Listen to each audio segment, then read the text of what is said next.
الحمد لله رب العالمين، والصلاة والسلام على أطهر خلق الله أجمعين، سيدنا محمد صلى الله عليه وسلم. طبتم وطاب لقاؤكم وتبوأتم من جنة الله منزلا.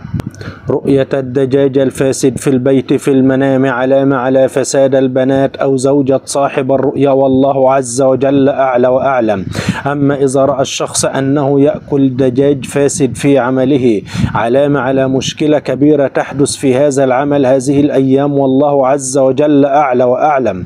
أما توزيع لحم الدجاج في المنام، علامة أن صاحب الرؤيا سوف يوزع مال امرأة في الواقع، والله عز وجل أعلى وأعلم.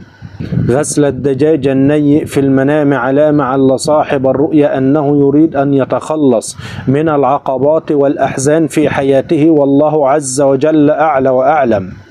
أما إذا رأى الشخص أنه يأكل صدور الدجاج النيئة، علامة أنه يتمتع بقوة وصحة وعافية كبيرة في الواقع، والله عز وجل أعلى وأعلم.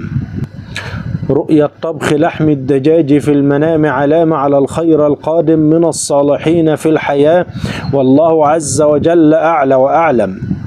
أما لحم الدجاج المقلي في المنام، علامة على المكاسب الحلال السهلة التي تأتي لصاحب الرؤيا، والله سبحانه وتعالى أعلى وأعلم. أكل لحم الدجاج عامة علامة على رزق يأتي من مصدر حلال، والله عز وجل أعلى وأعلم. أما أكل فخذ الدجاج علامة على النيل في المعيشة والرضا في الحياة، والله سبحانه وتعالى أعلى وأعلم. لحم الدجاج في منام البنت العزباء علامة على البشائر بالخيرات والزواج القريب لها في الحياة، والله عز وجل أعلى وأعلم. إذا رأت البنت العزباء أنها تطبخ الدجاج، علامة على دخولها في مشروع جديد مربح أو دخولها في زواج جديد، والله عز وجل أعلى وأعلم. إذا رأت المرأة المتزوجة أنها تطبخ الدجاج الطازج الجميل، علامة على الراحة في المعيشة والسعادة في المعيشة والرضا بالمعيشة، والله سبحانه وتعالى أعلى وأعلم. إذا رأت المرأة المتزوجة أنها تغسل الدجاج، علامة أنها سوف تتخلص من كل المعوقات والمشاكل والأزمات في حياتها، والله سبحانه وتعالى أعلى وأعلم.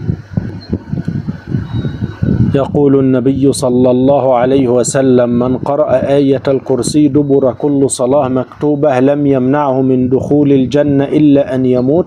صحيح الإمام أبو داود.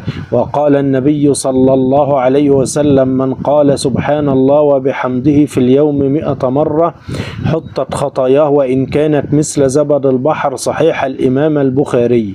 وقال النبي صلى الله عليه وسلم: من صلى البردين دخل الجنة. صحيح الإمام البخاري.